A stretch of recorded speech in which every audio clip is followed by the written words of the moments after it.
Hi, everyone. Thank you for coming today to our second Reporter 101 series. Today will be on FOIA, a popular request from many of you in the media. And so we're happy here today, happy to have you here today to talk through kind of the why we approach FOIA the way we do, what the law is. I'm going to be handing it over to a couple people from our team. I forgot to introduce myself. I'm Sarah Sinovic. I am the Chief External Affairs Officer here at Cook County State's Attorney's Office. And so I work with many of you on stories, or you might work with members of my team. And a common question that we get is, we would like records, and does that come to the media team, or does that come to FOIA, or does it go to the data team? And so there's distinct differences between what each of these divisions does. And you heard Matthew Saney last Reporter 101 talk about our data portal and what sorts of information you can get from there. The request that our FOIA team offers is very different. And so I'm going to hand it over to Philana King, who is our general counsel. And after her will be Glory Bond, who is our FOIA supervisor as well as an ASA here. And the format of today will be Philana will present some information, followed by Glory, and we will take questions after that. But you're welcome to submit questions ahead of time. On the right-hand side of your screen, you'll see an opportunity to submit your questions. Keep in mind when you are submitting questions that they should be general in nature and not specific to a certain request that you have. And so those kinds of questions, if they are specific, are not appropriate for this audience. We will have contact information that Glory will give you later if you have specifics to a case that is not specifics to a case that you want to ask about, that you can ask her offline. But for the purpose of this, we're going to be talking in general broad brushstrokes about FOIA, why things might get redacted, what our process is like, and kind of soup to nuts, for lack of a better term, around what FOIA is. I'm going to hand it over. I think that's all I have for you for introductions, to Philana. All right. Bear with us.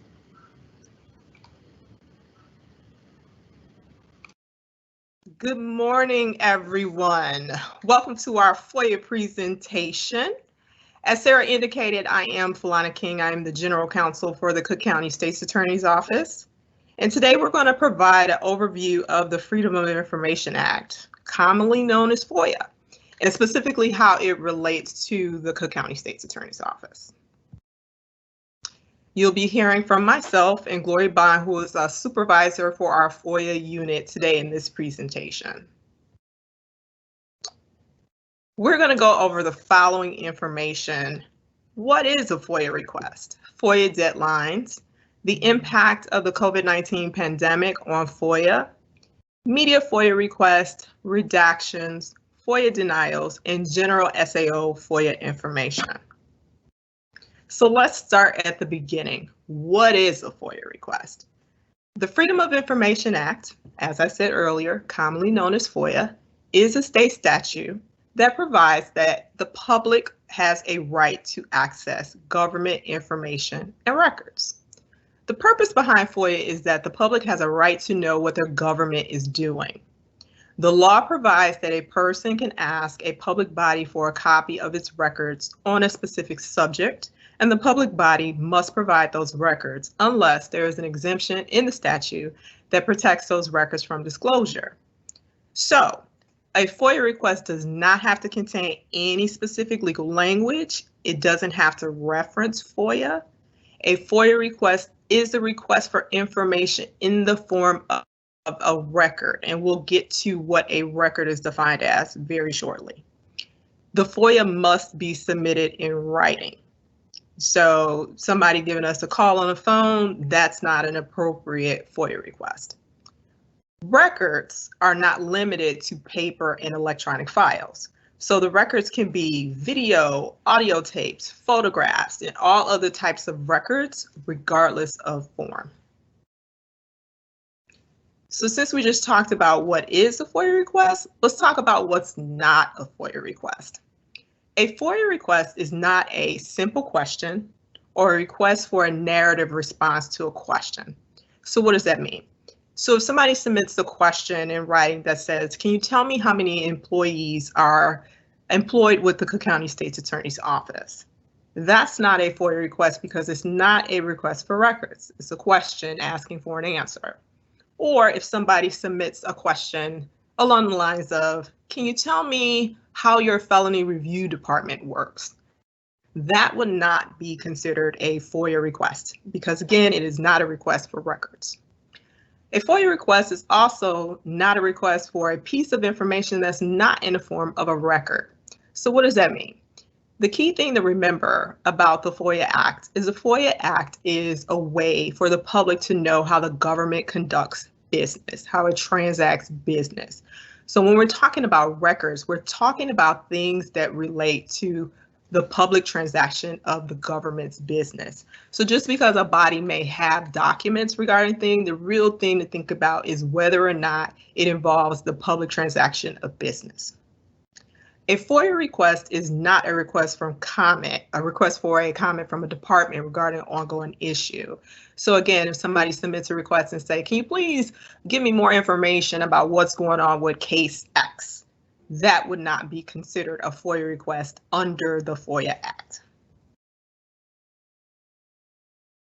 FOIA deadlines and extensions. A public body has 5 business days under the statute, starting the day that it receives the FOIA request to respond. The law allows the public body to extend the response another 5 days or to a time that is agreeable by both parties.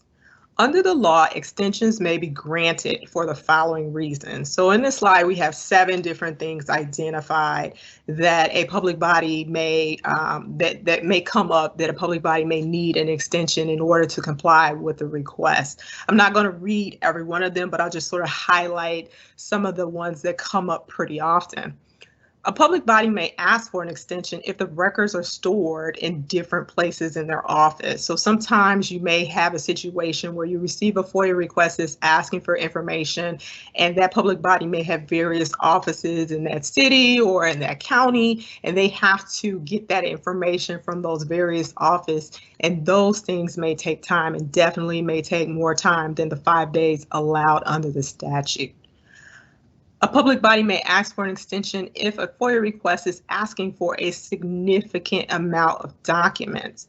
When we get those type of FOIA requests, we have to gather the documents and also review them just to see what documents are responsive to the request, to make sure that we look at the FOIA law to determine what documents are prohibited from disclosure.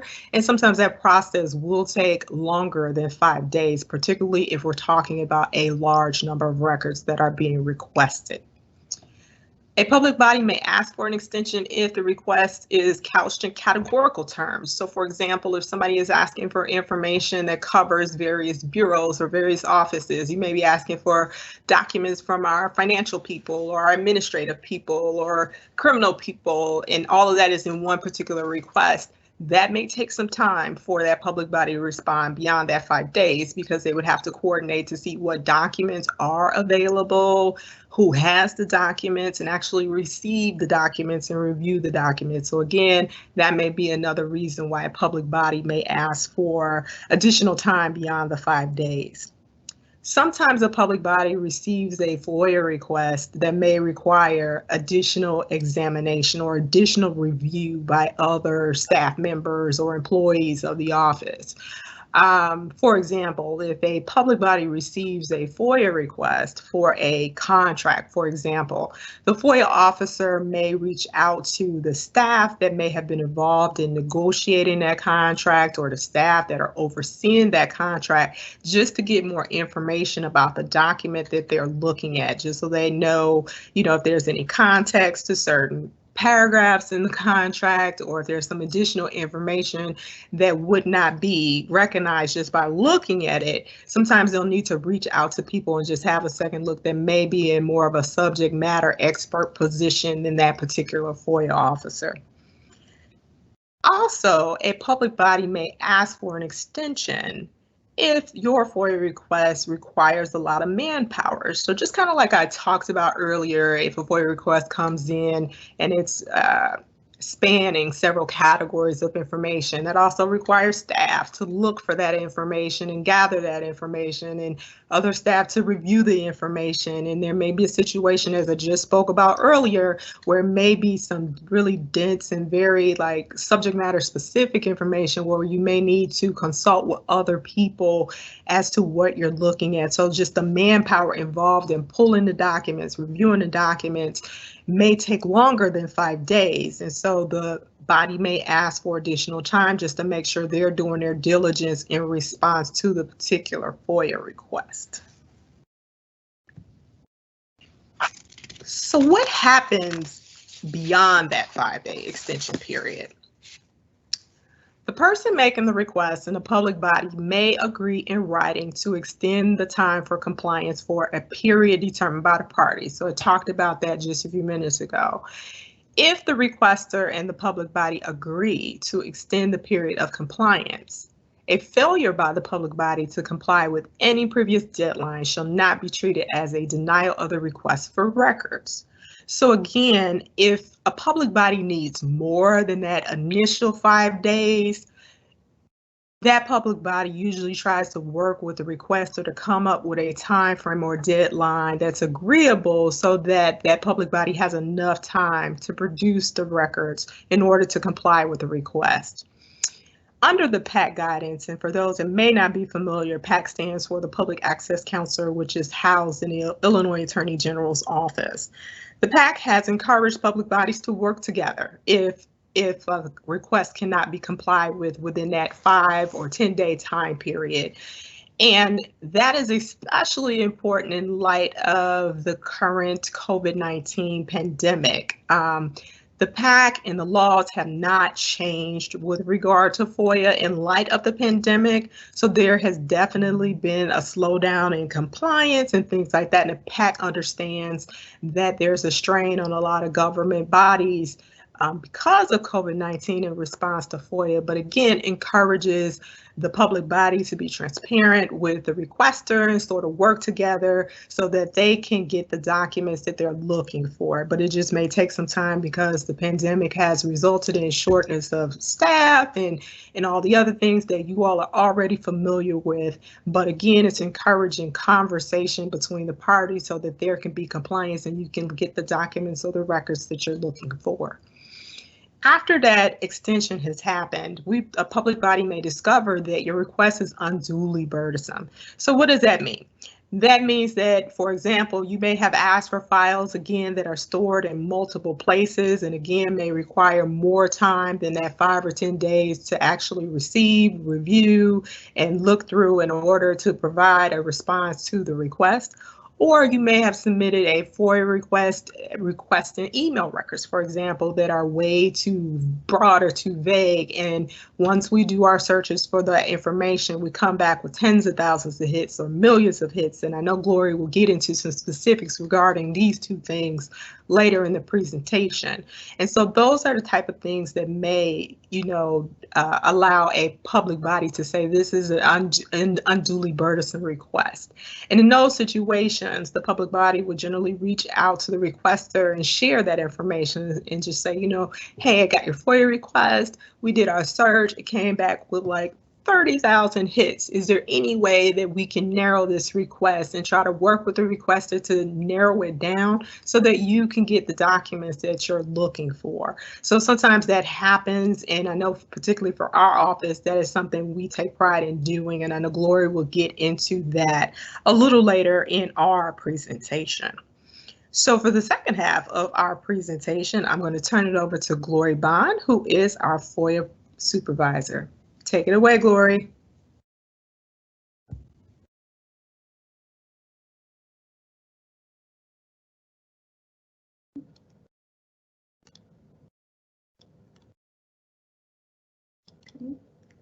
not allowing me to share my screen right now. It says there's another live being shared. I'm going to try it again. There we go. Okay.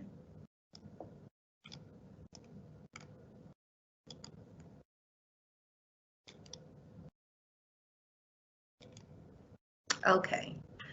So here are some general FOIA information. Again, my name is Gloria Bond. I'm Assistant State's Attorney with the office. I am also the FOIA supervisor. I have interacted with a lot of you quite often on a daily basis, so welcome. And for those who are new to this, welcome. And I look forward to working with you. The Cook County State's Attorney's Office is the second largest prosecutor office in the country. We say this a lot, we hear this a lot, but I think a lot of times is lost about what that means. We have so many courthouses, so many municipal districts, and we have a lot of people, especially pre-COVID-19 pandemic, up to hundreds of thousands of people coming in and out of these courthouses every day. Our system is expansive. The amount of work and the caseloads that we deal with is a lot. With that being said, 90% of our files are paper. And that is especially important to FOIA because a lot of times people send FOIA requests and they think that we can look up something with the stroke of a key or we can just pull it up on our screen. And that number has went down. Prior to COVID-19, I think about 98% of our files were paper, and we have learned to pivot and to begin to shift with some of the newer cases, but still about 90% of our files are paper. And so what that means is when a FOIA request comes in, those files have to be manually located and then scanned into the system so we can do something with it. Another important thing to remember is that files are not located in one central spot, nor are they located in the FOIA unit. So we get a lot of requests about what is taking so long. I sent this a week ago. The FOIA unit, we have to actively work and collaborate across the county to often get times to get things to complete a single FOIA request because these files are not housed within the FOIA unit. They're not housed within our computer systems. We can do things to look up to see, where a case is at, what status the case is in.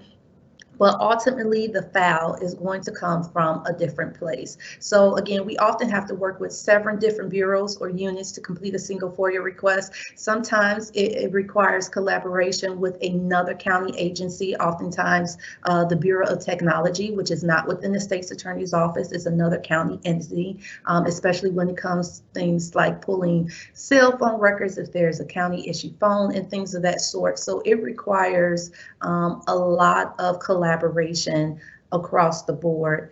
One important thing that we want you all to remember, and we know you know this, but it's what makes this so important and why we take our time to go over the documents and to make sure that everything is what it needs to be and that certain information does not get out. Because what makes our office unique from different public bodies is a lot of times what we're going to give to you, what we're going to put out, what may reach the masses is a matter of life or death, or can be the difference between justice or injustice for a family.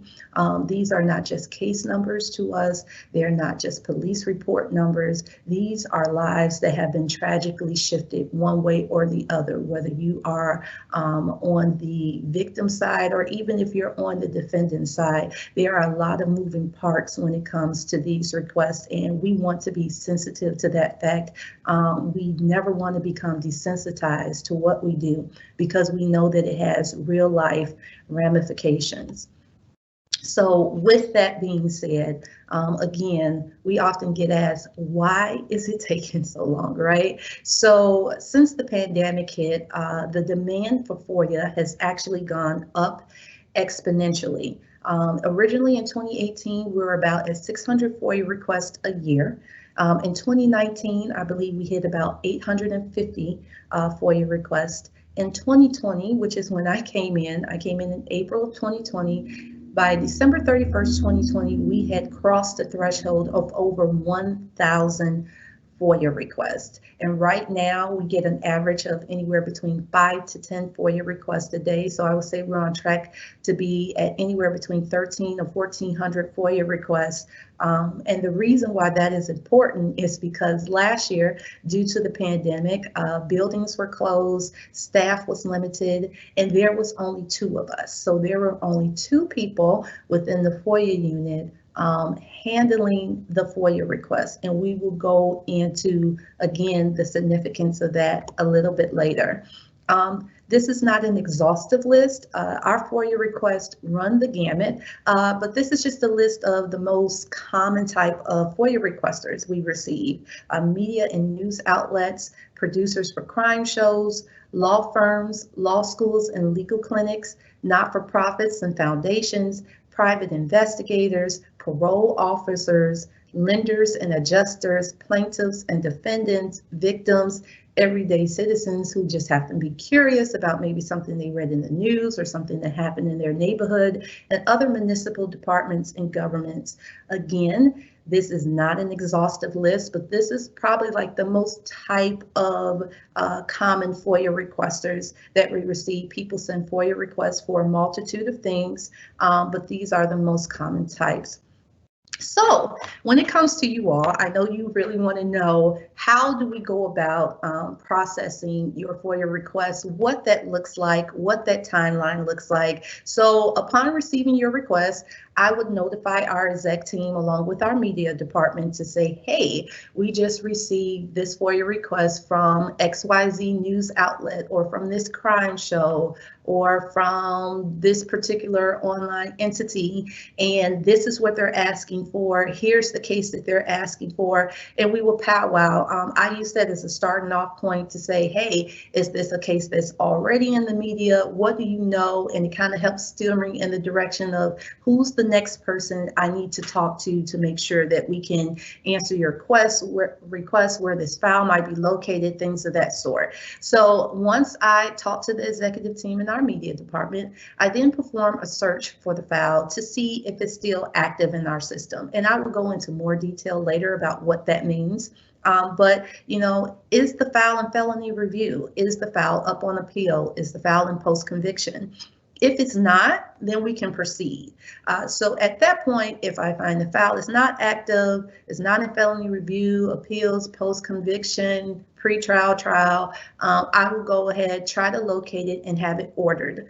Sometimes it's stored at an off-site location in our file room, and other times, if it's a more recent case, it may still be at the district courthouse in which it was tried, or it still may be with the ASA. But then once we locate it, we then have to have it delivered to us. Mind you, most of us are working from home, so it has to be delivered to the Daily Center, which is where our FOIA unit is housed. So then we have to come into the Daily Center, and it has to be scanned, it has to be reviewed, then it has to be redacted.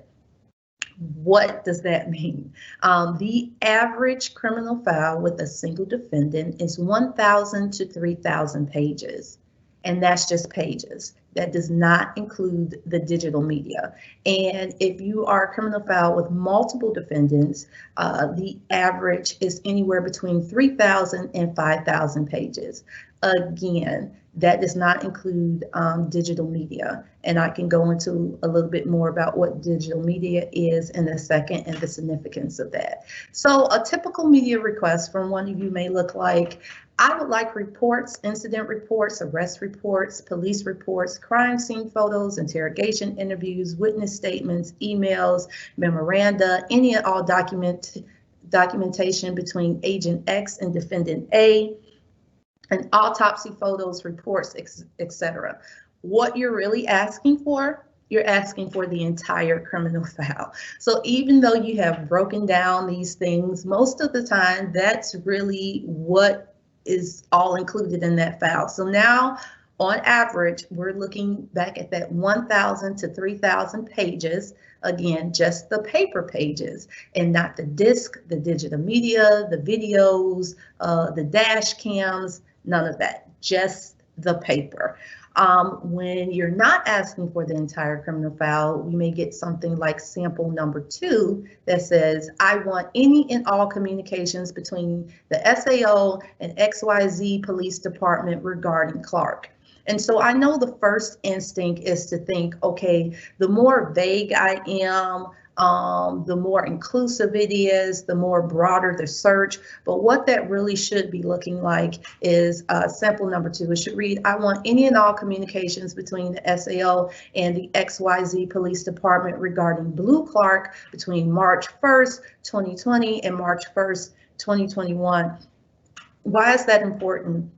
When you don't put in time periods and time limits, that makes the search expansive. And when you are not specific about the name or the entity that you're really looking for, I use Clark because it's a common name, and it's a common name in our city. You have police officers named Clark, you have ASAs named Clark, you have Clark Street. And I had someone get upset with me and say, well, you know, I'm not looking for Clark Street. But the way that they formulated the FOIA request, when we submitted to our IT department to run that search, because one of the search terms that you entered was Clark, it's literally going to pull up every document we have that has Clark in the system, whether it's responsive or not. So if you just give me a search term of Clark, it's literally going to pull up Clark Street, Clark Park, Clark Ave, if it's mentioned somewhere in a police report, if there was a detective named Clark, it's going to mention it if it's an ASA, if it was a judge named Clark. So actually, the more specific and the more confined your parameters are, the better it will be to help assist us with those requests. So when you get into very general terms with either extremely long time periods or no time period, that is when we usually come back to you and say, hey, this is unduly burdensome, because IT has come back to us and said that this has come back with 1.5 million hits, 70 gigs of data to download. And essentially, in order to find the responsive documents, IT would then have to download that file for us, send it to us, and we would literally have to go through every single email to read it, to see if it's responsive to what you're asking us for. Another thing is emails always, usually, sometimes have attachments, right? So even if it comes back and says, okay, Gloria, this came back with 1,000 hits, I know in actuality, that 1,000 hit email, once it's downloaded and is turned into a PDF, can actually turn anywhere between 4,000 to 10,000 pages. Why is that? Because the number of emails is 1,000, but that does not include the page count of the history of the email, any attachments that was in the email, any graphs or Excel sheets that was in the email. So once they're downloaded, they can become really quite expansive. Now we're going to move into what we redact and why we redact it. Names, numbers, employment, addresses of witnesses, family members, and sometime where the crimes occurred. Why do we redact this? Even after an arrest is made, the rest of the family or the witnesses may still live there, and they're often threatened or intimidated. So usually in a police report, the incident where it occurred is not necessarily something that you will redact, but as we begin to go through the file, if we notice that where that incident occurred is that the family member, sometimes the mother, the sister, the brother, the cousin still lives there, or a witness lived there because it happened in someone else's home, you may find that we have now redacted the incident address, not as a means to keep it from the public, but to protect the people who still live there, who did not have a reason or have a way to move away. Withhold witness videos or lineup identification. Unfortunately, as I stated earlier, this is a very real truth. Witnesses can be killed or intimidated into recanting their statement, therefore putting the case in jeopardy or creating another unnecessary victim. I have seen that within this office more often than I would like. It is a very real thing, is a very real threat. Oftentimes, we may get FOIA requests from the people that have been charged, trying to figure out who identified them in the police lineup, who has been talking to the police. When we do the police reports, and you may get it from us, that we have now redacted the names, the addresses, and the cell phone numbers from them canvassing the neighborhood. We have gotten requests from defendants or their family members or them changing their names and specifically asking for witness statements or photo lineup identifications to try to figure out who was talking to the police. Another reason we redact that is things like lineup identification and things like that will fall under exemption 71A, because there is another state law outside of FOIA that prohibits the release of that except for limited circumstances, and it usually involves like the Illinois State Police in a court order. So even outside of protecting identities or unwanted invasion of privacy, oftentimes we may redact things because it falls under a privilege or an exemption of another state or federal law that actually precludes us from giving you that information. Autopsy photos. We get a lot of requests for autopsy photos. I often just give out the autopsy report, which is a written report, and the graphics, the diagram, which are very detailed and can still be very gruesome. We get very gruesome photos as a result of the investigation of the murder at hand. These photos, you never get used to looking at them. I always cringe when they come up on my screen, and they range from people that have been burned to people who's been in the water, to babies as young as 5 months. And we want to be careful because even though it is part of the criminal file, that is definitely an unwanted invasion of privacy, because it can be incredibly difficult for the surviving family members, and it can cause them to relive the trauma of them losing a family member to violence. It's probably hard enough for them to hear their loved one name in the news or see their face on the media as a victim, but then to have these type of photos circulating, it can be, very detrimental, and we are very sensitive to that fact.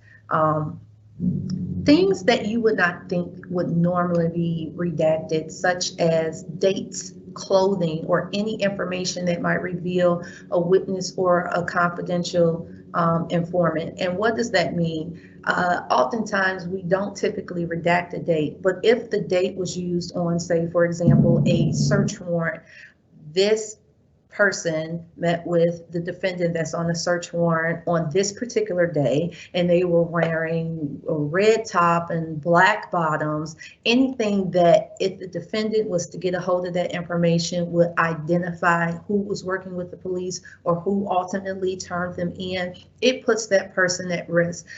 So we don't want to do anything that would ever compromise the investigation. So that's why on certain things, not all things, if there is a date in combination with a meeting or the execution of a search warrant after having talked to, Agent X on this particular day, that is generally why on this particular document you will see a date or the type of clothing someone was wearing redacted, opposed to us leaving dates open on a police report or something else to that effect. FOIA denials. What is the most common reason we deny the FOIAs? One of the most common reasons we would deny a FOIA is that the case is active. And what does that mean essentially? So I'm just going to briefly go through this because I was told there will be another session breaking down some of these things like felony review. What is felony review? What that really entails. But the baseline of it is felony review is a crime has now been committed, and the arresting agency or whoever, whether it's the sheriff, covered the crime, has now submitted something to us to see if we are going to file charges in the case, and this is before it goes to grand jury. We have to get the information, canvass things. So in felony review, that is ultimately where it's decided that we are going to accept the felony charges based on the amount of information and the proof and the evidence that we have, or we're going to reject it. What that essentially means is it's still an active investigation and no final decision has been made. And what we are able to acquire and accumulate during that investigation is going to determine whether or not we have a case or whether or not we have the ability to proceed. If certain things get out in this stage, which is such a critical stage, it can lead to something being rejected because now a witness has disappeared. Somebody has found out that someone was talking to them. Now they no longer want to come in and talk to the police with the state's attorneys present, things of that sort. So felony review is an extremely important aspect of the case. So if something comes back and it's in felony review, it's going to be denied until a decision has been made. And so I often tell people, you know, it's not out of felony review yet. So you might want to check back at a later date to see if it's been rejected or if it's been accepted. If it's been rejected, then I can kind of turn over the information, but know that the felony review is going to be extremely small because for whatever reason they decided not to proceed with it. Post-conviction, this is a little bit different than appeals. Post-conviction is usually something has happened in the case where the person wants the case reopened or some new information has come out in the case, whether it was a false confession, whether it was tampering with evidence, and something has rose to the level of having the case reopened and re-looked at. What that essentially means, even if the person has already been convicted or tried, what that essentially means is that original case file that you're now seeking is now an active case because everything that was in that case file, every interview, every witness deposition, everything that happened is now coming to the point where it can be retried and reheard, and that the ASA, whether it's the original ASA, they may still be with the office or they might not, or a new ASA assigned to the post-conviction, which we have a post-conviction unit. So 9 times out of 10, it will be one of our post-conviction ASAs. They now need that case file to go forward in a post-conviction trial. Appeals are usually cases where they have been tried, they have been convicted, but now the defendant is appealing on like a technical error, which is a little different than post-conviction, you know, maybe ineffective assistance of counsel, maybe, you know, exculpatory evidence or something wasn't had at trial, and now it goes to appeals. The appeal requires a complete copy of the original criminal file. So again, the criminal file is back into play, even though that file may have closed 5 years ago or 6 years ago. So it's still very much an active case. And then these last two, pre-trial and trial, those are, you know, the most obvious, right? We're getting ready to go to trial. It's been accepted by felony review, and everything is coming together. Unduly burdensome. So we talked about this a little bit before. Unduly burdensome can be in a multitude of things. We often get requests, especially from the media or news outlets, or if someone is running a story and they're trying to link things together, and they may ask for, I want 10 criminal files for this. Well, as you can see, the average criminal file is between 1,000 and 3,000 pages, not including the digital media. And so to have to pull 10 files that may have been tried in 10 different years, maybe in different courtrooms or different district courthouses. Some may be still with the ASA because it may be in post-conviction, or some may be in the appellate because it may be in appeals. Some may be in the file room. It may be a lot. And so that might be unduly burdensome because while we do have a new hire, yay, now it's only 3 of us. And so it's 3 of us to handle well over, 1,000 requests, coming up on 1,000 requests a year. And so it takes time. What does that look like? So when we get a file that comes to our office, The FOIA unit at this current moment does not have support staff. So what does that mean? We do not have law clerks, we do not have legal assistants, we do not have paralegals. So when we get a request for a file, we literally have to come into the office, we have to break it down, we have to scan it. If it's in multiple banker boxes, which sometimes they are, we have to make sure that we are not messing up transcripts. We have to unbind them. We have to get them ready to be scanned. Then we have to get them put back in case something does go to appeal or go back to post-conviction. We have to make sure that we give the file back in the way that we received it. To break down a 2 banker box file, which is anywhere between 3,000 to 6,000 pages, it usually takes several hours. And in doing that, we're not answering emails because we're usually at a scanner, or we're in the law library, or we're using table space to bring down those files. We're not doing redactions. We're not producing a FOIA request, because in order to produce the next FOIA request, we are spending hours just breaking down the file, or hours, even if we have it on the fastest speed, going through police videos, car dash cams, CTA, surveillance videos from this corner. Why? Because we have to see, okay, at what time marker do we have to block out this person's face because they were not a party to a crime, they're innocent bystander, they're a potential witness, and now we have to move. And I have one file that had 17 different videos from 17 different angles, so I have to sit there, again, not redacting, not typing the letter, looking through the digital media. And then because we do not have the capabilities to do the face redactions within FOIA, we have to submit it to another department to kind of have those faces redacted. And if trials are going on, it's a first come, first serve. So there may be 10 other requests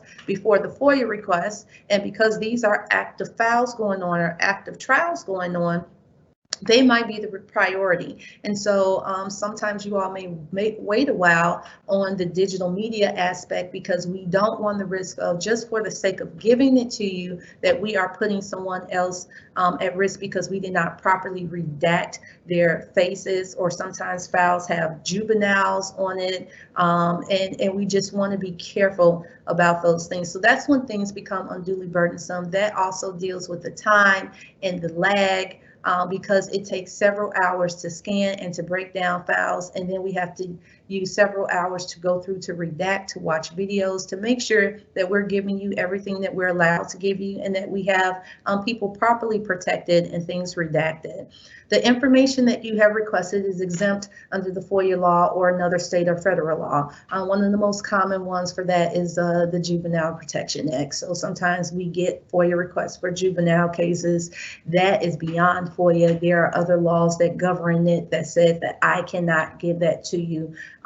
There are certain laws governing, you know, what can be produced from a person's criminal history, or again, going back to the photo lineup, or when it comes to victims, things of that sort. Another reason is because we are the second largest prosecutor office in the nation, we run out of space. And again, we are still 90% paper files. So we have to destroy records in compliance with the Local Records Commission. And one of the main files that we destroy are misdemeanor files. So if it's a misdemeanor file, that under the Local Records Commission is usually destroyed after 30 days. That's not just the paper file, that's the electronic file, because now that we're moving more cloud-based and things are being sent over the computer more, we still have to preserve space for that. Or the file just might not be in our possession. We often get asked for things that were used at trial or trial exhibits. So once the ASAs are done with their trial, things like the gun or any photographs that was used at trial are now impounded, which means they are kept, they are dialogued, and they are now the property of the clerk of the circuit court. They are no longer in possession of the state's attorney's office. So while that might have been a part of the original criminal file, once that evidence has been impounded, and that's any evidence, whether it was photos, whether it was clothing, whether it was pictures, whether it was diagram, it is now taken out of the ASA's file and is kept with the clerk of the circuit court. The file you have requested is not in our jurisdiction or our possession. We don't run into this a lot with media. We run into this a lot with everyday people. They may ask us for files that's from different counties, DuPage County, Kane County, Will County. That wasn't tried in our courthouses, so we wouldn't have anything like that. We've gotten requests from FOIAs that happen in different states. Again, that wasn't tried in our jurisdiction, so we just simply may not have it. Or simply there are no responsive documents for whatever reason, whether the file was being destroyed or we have ordered the file and you have asked for what you feel is a very specific report and we have looked for it, it's not in the file. We have asked IT to do an electronic search and it hasn't come up. We don't have anything to produce. So under the FOIA law, it doesn't require us to create new records. So if we don't have it, we can't produce it. So that is my time. Thank you very much for your patience and your attention. Again, my name is Glory Bond. I am the supervisor for the FOIA unit. This is my office phone on the screen. I call and I check the voicemail on the days that I'm not physically in the office. This is my personal email address for the county, glory.bond@cookcountyil.gov, or you have the general FOIA email, which is salfoia@cookcountyil.gov. So I'm going to give it over to Sarah for the question and answer portion.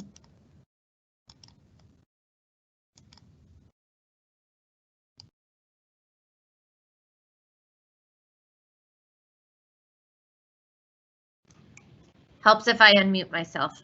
Thanks, Glory. Thanks, Philana. I hope that was informative for everybody. There is the opportunity to submit questions. If you look at the right-hand side of your screen, there's a chat function to submit a question. Philana is going to walk us through the questions. For the sake of time, I'm going to try to give everyone some time back. We don't have a rotund amount of questions right now, so going to try to end around 11 unless we get an influx of questions. So please submit your questions that are kind of general in nature that could be helpful to other viewers of this presentation. And then I will close us out after Philana and Glory have answered all the questions that are appropriate for this audience. Philana? There we go. So we received a question that said, you cited the pandemic for long delays for FOIA responses. Does the SAO plan to hire more FOIA officers? In response to a review of a recent FOIA by the Public Access Counselor, your office said that you got over 1,000 requests and had only 2 officers to handle those requests. What is being done to address this? It's a great question. As Glory indicated in the presentation, we actually just hired a new FOIA person who started, it's been 3 weeks. So we now have 3 people working on FOIA. So that's what we are working on at this time. And also we are also, because of the pandemic, are trying to convert our paper files into electronic files. That is taking some time, but we have already started that process. So our hopes is that as we continue along to convert from the paper files, as you hear is pretty voluminous and kind of crazy, that may also help with FOIA. It may not happen in the short term, but definitely in the long term.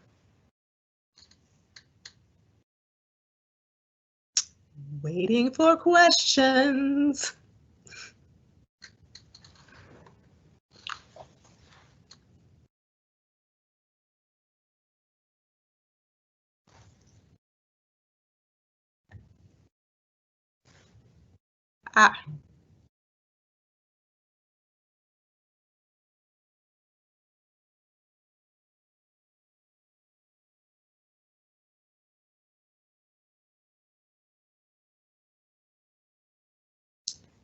So we received another question that is there a list of documents maintained by the office and a retention schedule? We do have a retention schedule regarding documents. As Glory mentioned, we are required by not only local law, but their state law as it relates to our retention policy. So we do have, Gloria, I'm correct, right? A list of some documents and what is maintained by our retention schedule.